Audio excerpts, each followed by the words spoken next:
طيب التمر مسموح، وكم باليوم، وأيضا طحين اللوز. شفت كلام كثير إنه ما يرفع السكر. طبعا طحين اللوز أو اللوز نفسه من المكسرات، وعادي بإمكانك كمرة السكر تتناوله.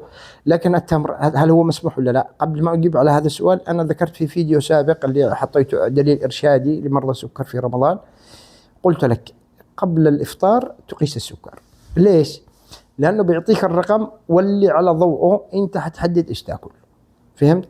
بعد الإفطار بساعتين برضو تقيس السكر، عشان الوجبة التالية تحدد ما إذا السكر عندك مرتفع أو منخفض إيش تاكل. مثلا جيت قست قبل الإفطار، السكر عندك في الحدود الطبيعية من 70 إلى 110، تمام؟ أو إلى 100. بالتالي أنت لو أكلت 3 حبات تمرات من النوع الناشف، مش النوع اللي فيه بوديبس، من النوع الناشف، ما عندك أي مشكلة تاكله. طيب جيت والسكر عندك فوق 150 بالحدود يعني عالي 200، هتاكل تمر؟ اكيد مش هتاكل تمر، خلاص وقف التمر على جنب. كل مأكولات ما تؤديش الى ارتفاع السكر، وانت خبر بصحتك.